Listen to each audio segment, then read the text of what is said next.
16 janvier 1901. Jésus-Christ explique à Louisa la hiérarchie dans la charité. Je continuais de voir Jésus un peu en colère contre le monde. Je voulais essayer de l'apaiser, mais c'est lui-même qui m'a distraite en me disant « La charité qui m'est la plus agréable est celle qu'on fait à ceux qui me sont les plus proches. Les âmes qui me sont les plus proches sont les âmes du purgatoire, car elles sont confirmées dans ma grâce, et il n'y a aucune opposition entre ma volonté et la leur. Ces âmes vivent continuellement en moi. Elles m'aiment ardemment, et je suis contraint à les voir souffrir en moi, impuissantes à pouvoir se donner par elles-mêmes le moindre soulagement. Oh, comme mon cœur est déchiré par la situation de ces âmes, vu qu'elles ne sont pas loin de moi, mais toutes proches. Non seulement elles sont proches de moi, mais elles sont à l'intérieur de moi. Combien est agréable à mon cœur celui qui s'intéresse à elles. Supposons que tu aurais une mère et une sœur qui vivraient avec toi dans un état de souffrance, incapables de s'aider elles-mêmes, et supposons d'un autre côté qu'il y aurait un étranger qui vivrait à l'extérieur de ta demeure, également dans un état de souffrance, mais qui pourrait s'aider lui-même.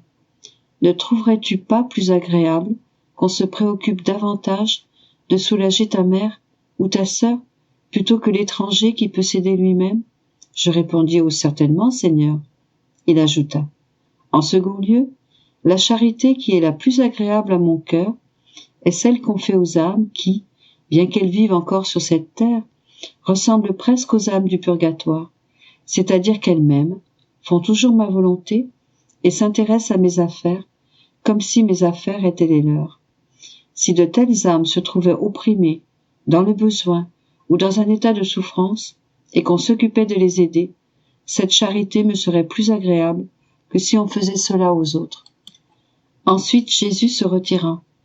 En me retrouvant dans mon corps, il me sembla que, dans ce que Jésus m'avait dit, il y avait quelque chose qui n'était pas selon la vérité.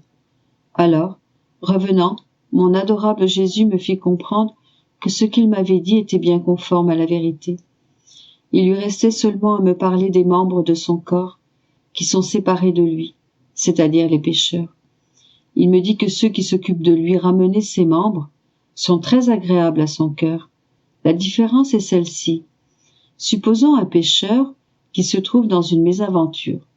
Quelqu'un s'occupe de lui, non pour le convertir, mais pour le soulager et l'aider matériellement. Le Seigneur trouverait plus agréable qu'on fasse cela à des âmes unies à lui dans l'ordre de la grâce, car si ces dernières souffrent, cela est toujours relié soit à l'amour de Dieu envers elles, soit à leur amour envers Dieu. D'autre part, si les pécheurs souffrent, le Seigneur voit en eux l'empreinte du péché et de leur volonté obstinée. Il me sembla le comprendre ainsi. Du reste, je laisse à celui qui tient le droit de me juger, de décider si ce que je dis est conforme ou non à la vérité.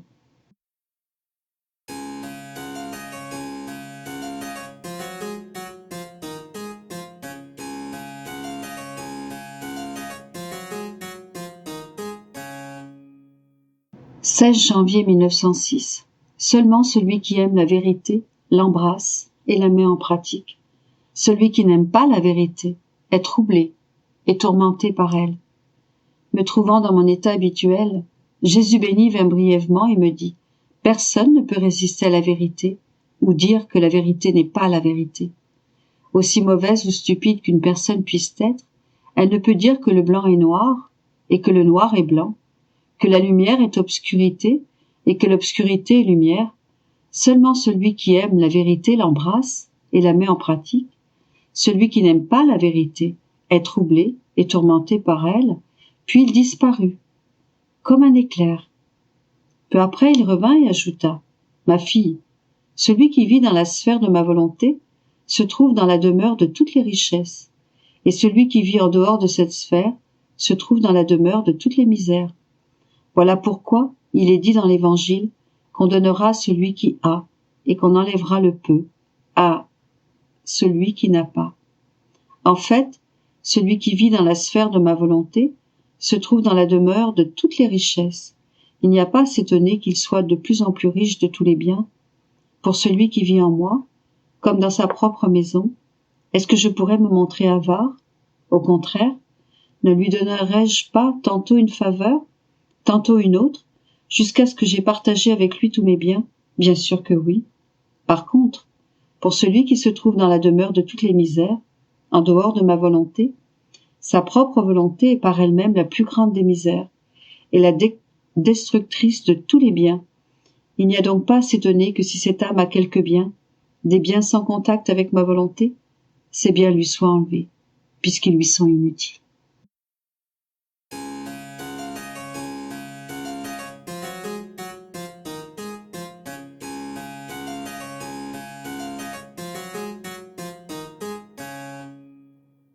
« 16 janvier 1923.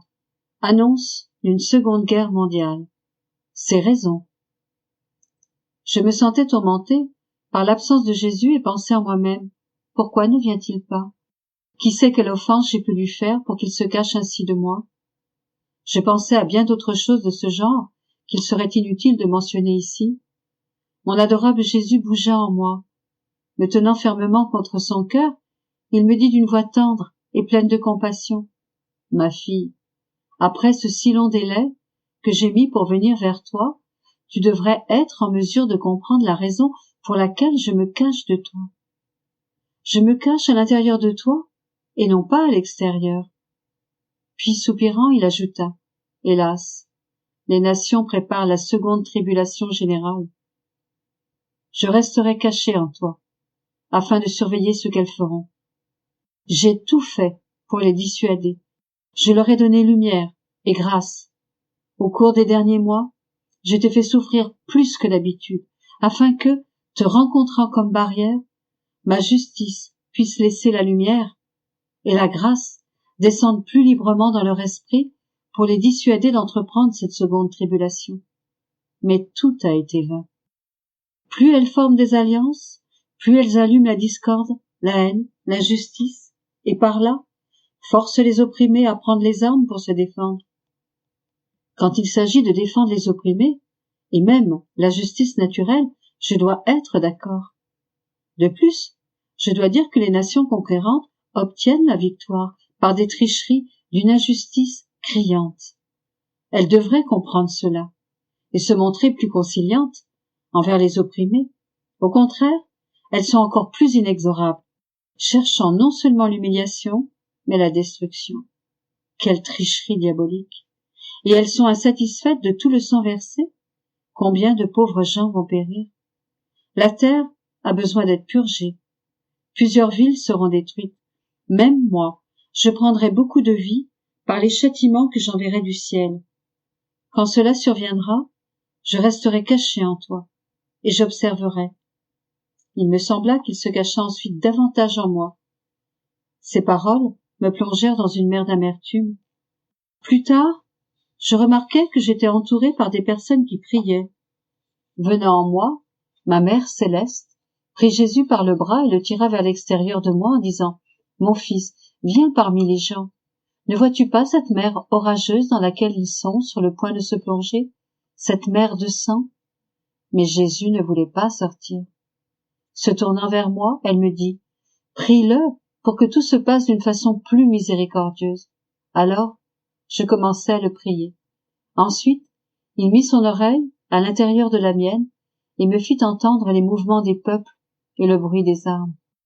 Puis, il me fit voir des personnes de différentes races unies ensemble, celles déjà prêtes à aller à la guerre et celles qui se préparaient. Le tenant fermement contre moi, je lui dis, « Calme-toi, mon amour, calme-toi. Ne vois-tu pas la grande confusion chez les peuples, le grand bouleversement? Si telle est la préparation, qu'est-ce que ce sera quand tout commencera? » Jésus dit, « Ah, ma fille, c'est ce qu'elles veulent. La tricherie de l'homme atteint des extrêmes, chacun voulant plonger l'autre dans le gouffre. Par la suite, cependant, l'union de différentes races servira ma gloire. »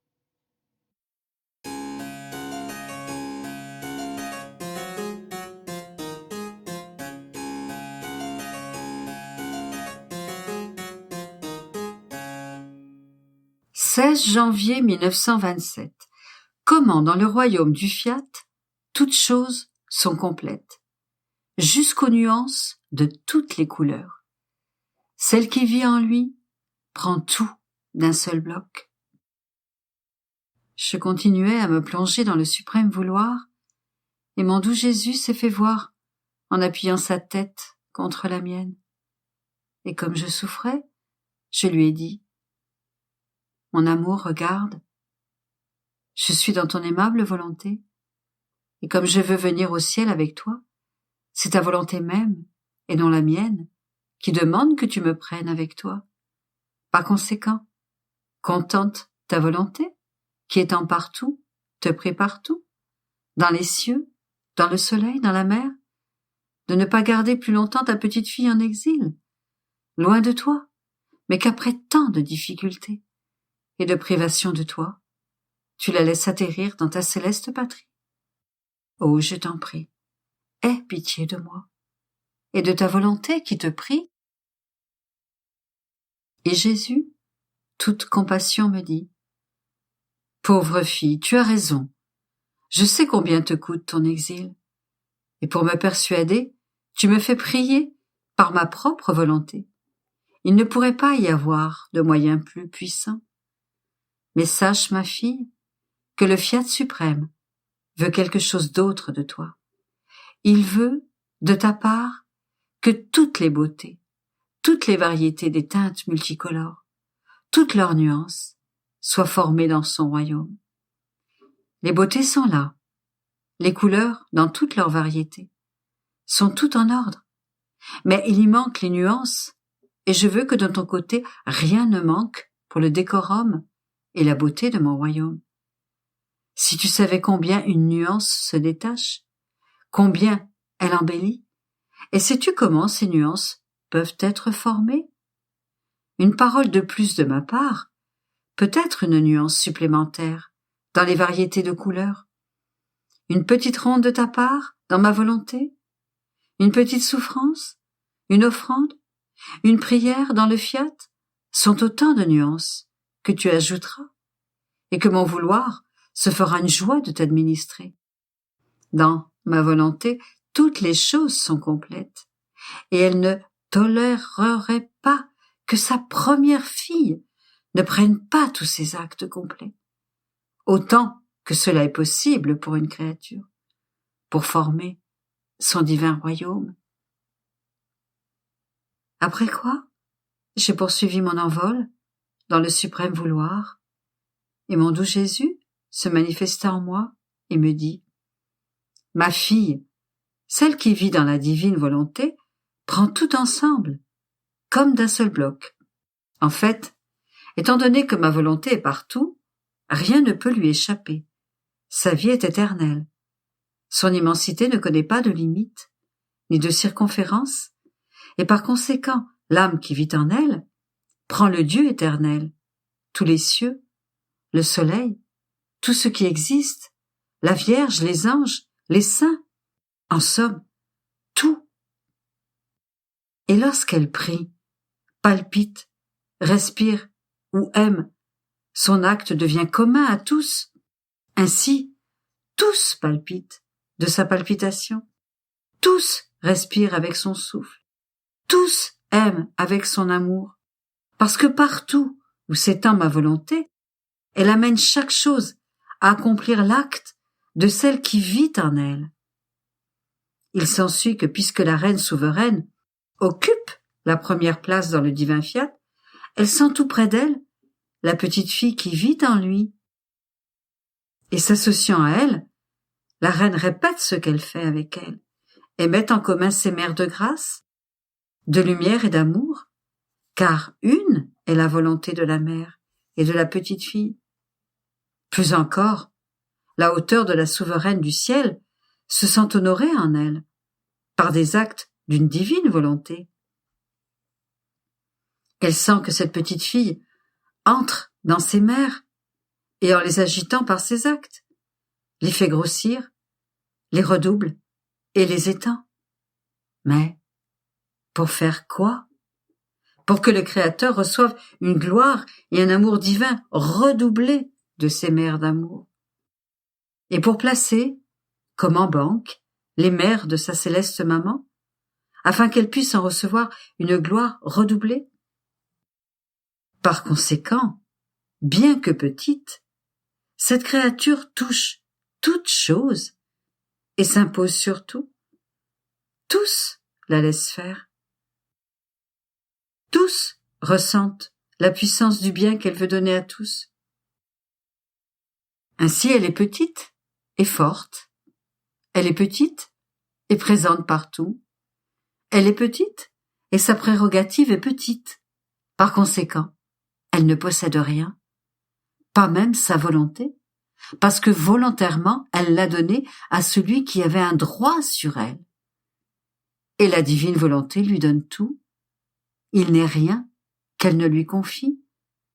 Par conséquent, les prodiges de la vie dans ma volonté sont indescriptibles et innombrables.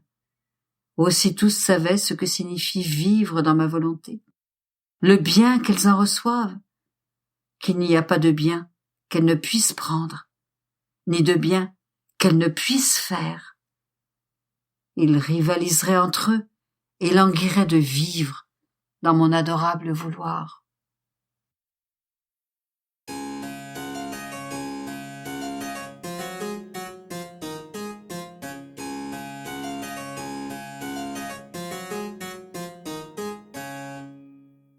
« 16 janvier 1930. Comment coopèrent dans la création, la rédemption et le royaume de la divine volonté les rôles de la divine volonté et des trois personnes divines? Comment la création veut raconter l'histoire de la divine volonté?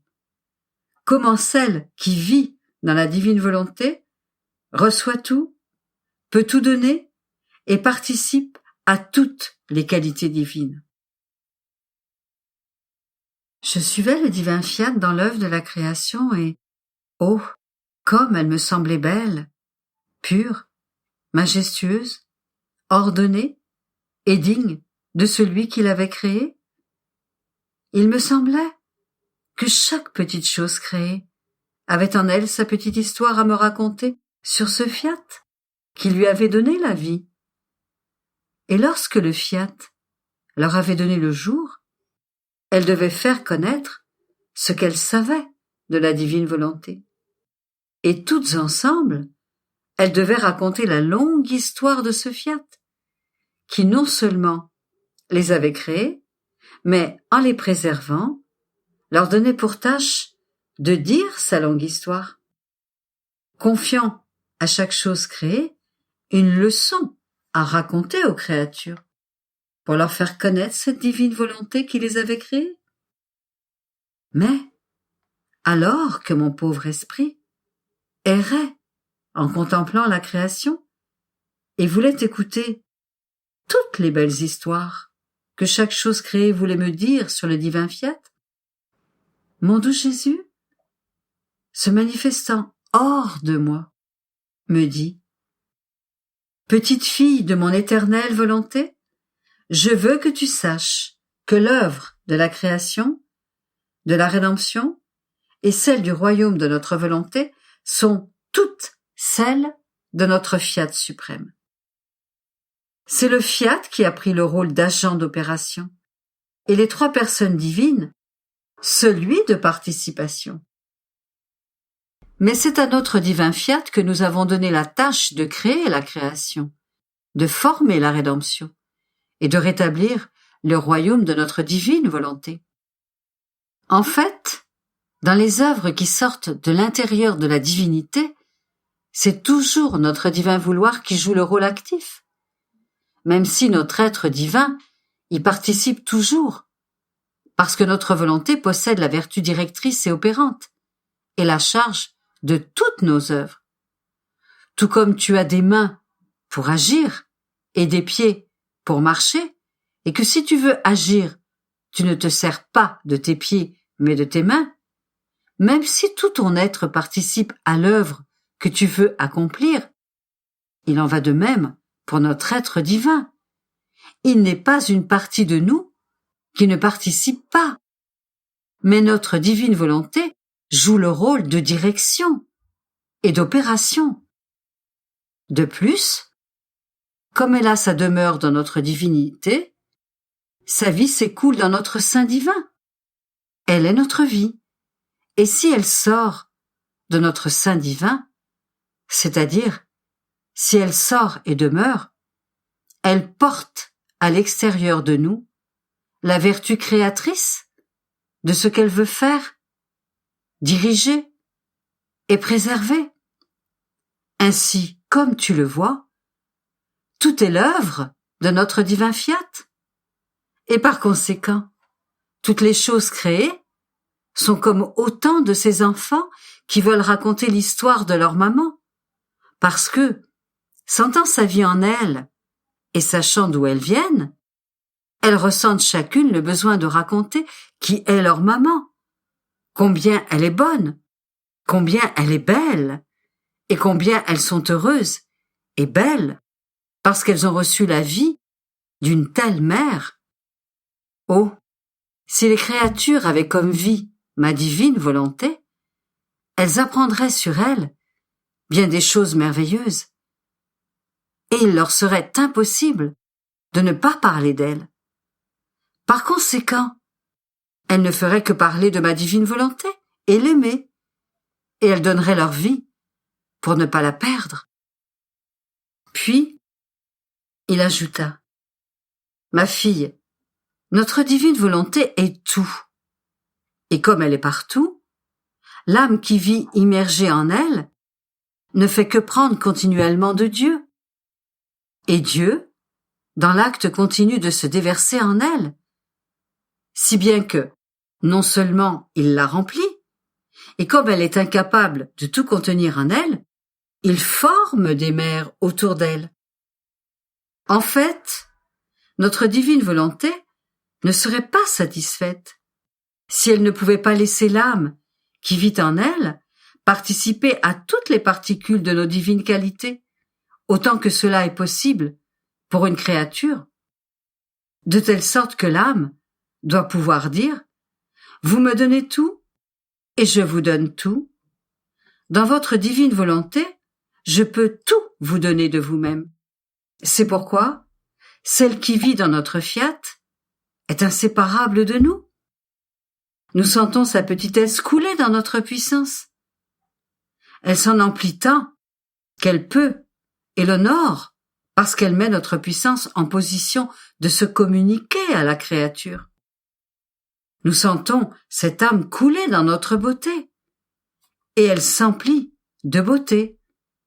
Dans notre amour et elle s'emplit de notre amour.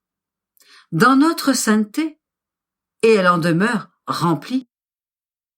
Mais en demeurant remplie, elle nous honore parce qu'elle nous place dans la condition de l'embellir de nos divines beautés, de la remplir de notre amour, de lui imprimer notre sainteté, de manière à placer toutes nos divines qualités en attitude. Bref, elle nous place dans la condition de pouvoir agir et travailler fort pour nous communiquer à elle, car il n'est pas convenable pour nous de la garder en notre divine volonté, dans un état de dissemblance avec nous. Elle peut être petite et ne pas pouvoir contenir en elle tout notre être divin, mais pour ce qui est de partager toutes nos divines qualités, autant qu'il est possible avec une créature, de sorte que rien ne lui manque, cela est possible. Par conséquent, nous ne voulons rien lui refuser. Et d'ailleurs, ce serait le refuser à notre divine volonté, nous le refuser à nous-mêmes, puisque c'est ce que nous voulons faire. Par conséquent, sois attentive, ma fille. Tu trouveras dans notre fiat le dessein véritable pour lequel tu as été créé, ton origine, ta noblesse divine. Tu trouveras tout, tu recevras tout, et tu nous donneras tout.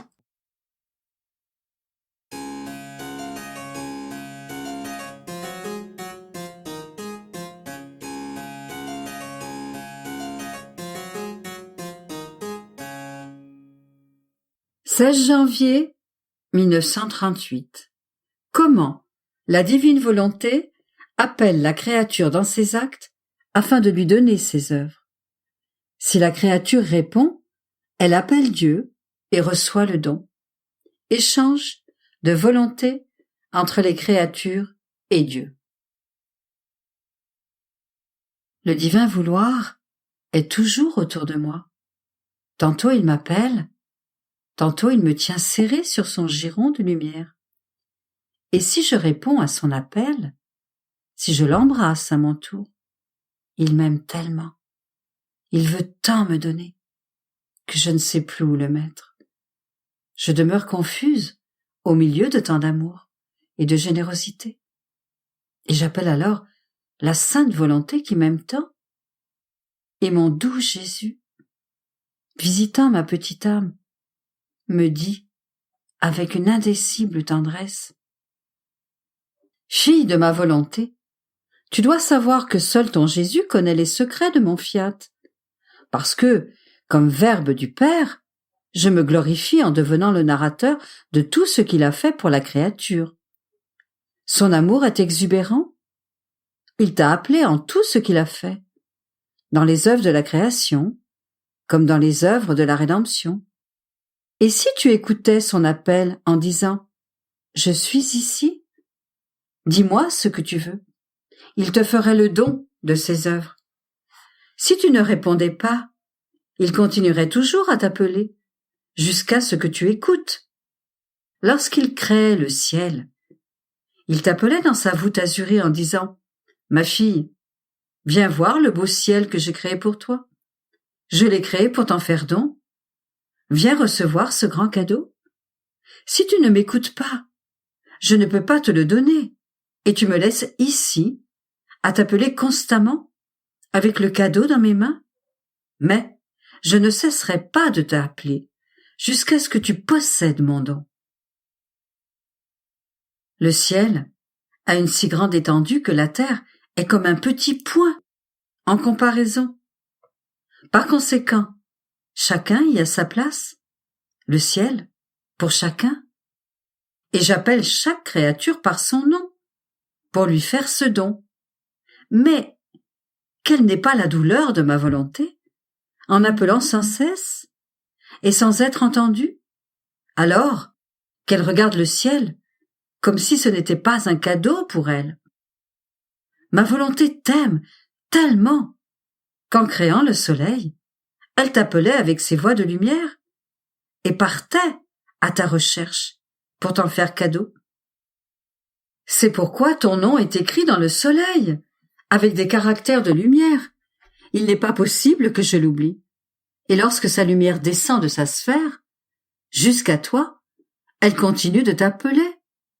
Elle ne se contente pas de t'appeler des hauteurs de sa sphère, mais, t'appelant de plus en plus, elle veut aller jusqu'en bas, pour te dire avec sa lumière et sa chaleur, « Reçois mon cadeau, j'ai créé ce soleil pour toi. » Et si on l'écoute, combien elle est heureuse de voir que la créature possède le soleil, comme s'il lui appartenait, comme un don reçu de son Créateur.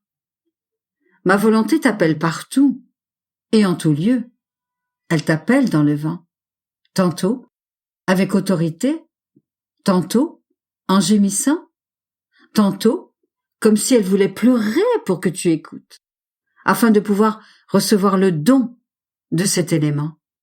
Elle t'appelle dans la mer, avec son murmure, pour te dire « Cette mer est à toi, accepte-la comme un cadeau de moi. » Si l'âme répond à l'appel, le don est confirmé.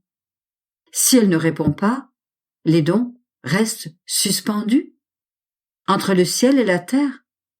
En fait, si ma volonté appelle, c'est parce qu'elle veut être appelée à maintenir l'échange entre elle et les créatures, pour se faire connaître et faire surgir un amour incessant entre elle et celle qui vit dans son fiat.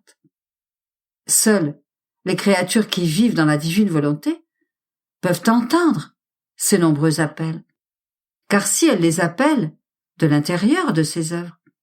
Elle se fait aussi entendre dans la profondeur de son âme, en appelant des deux côtés.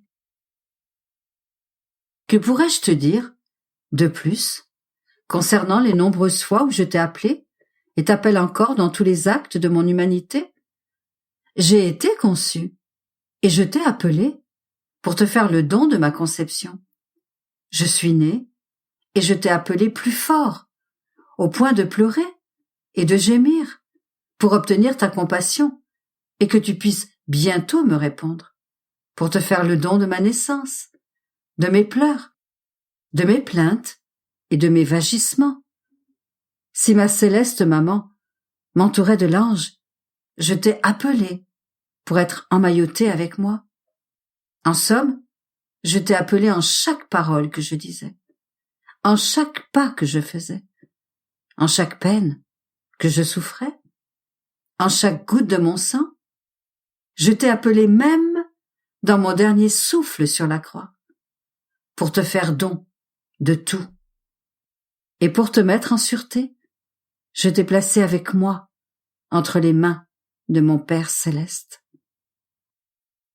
Où ne t'ai-je pas appelé pour te donner tout ce que j'ai fait, pour épancher mon amour, pour te faire sentir combien je t'aimais, pour laisser la douceur de ma voix ravissante descendre dans ton cœur, une voix qui ravit, qui crée et conquiert, et pour entendre ta voix me dire « Me voici, dis-moi Jésus, ce que tu veux », comme une réponse à mon amour et une promesse d'accepter mes dons, afin que je puisse dire « J'ai été entendue, ma fille m'a reconnue et elle m'aime ». Il est vrai que ce sont des excès de notre amour, mais aimer sans être reconnu et aimer, personne ne pourrait le supporter, ni continuer à vivre. Par conséquent, nous continuerons nos folies d'amour, nos stratagèmes, pour donner libre cours à notre vie d'amour. Puis, il ajouta, avec un excès d'amour encore plus intense. Ma fille, nos soupirs sont si nombreux, si grande, notre impatience d'avoir la créature toujours avec nous, que nous voulons toujours lui donner de nous-mêmes. Mais sais-tu ce que nous voulons lui donner? Notre volonté. En lui donnant notre volonté, il n'y a pas de bien qu'elle ne reçoive, en la tenant comme noyée dans notre amour. Notre beauté, notre sainteté, nous disons, nous t'avons tant donné, et toi, tu ne nous donnes rien? La créature, confuse parce qu'elle n'a rien à nous donner, et même si elle a quelque chose, cela vient de nous. Regarde sa volonté et nous la donne comme le plus bel hommage à son Créateur. Et sais-tu ce que nous faisons? Si elle nous donnait sa volonté à chaque instant, chaque fois, nous lui en donnions le mérite, comme si elle avait une volonté chaque fois qu'elle nous la donnait. Et nous lui donnons notre volonté, chaque fois qu'elle nous a donné la sienne, en redoublant chaque fois notre sainteté, notre amour, etc. En entendant cela, j'ai dit, mon cher Jésus, je gagne beaucoup en recevant le mérite, chaque fois que je te donne ma volonté. Et recevoir la tienne, en échange, est pour moi un très grand profit. Mais où est ton profit à toi? Et lui, avec un sourire.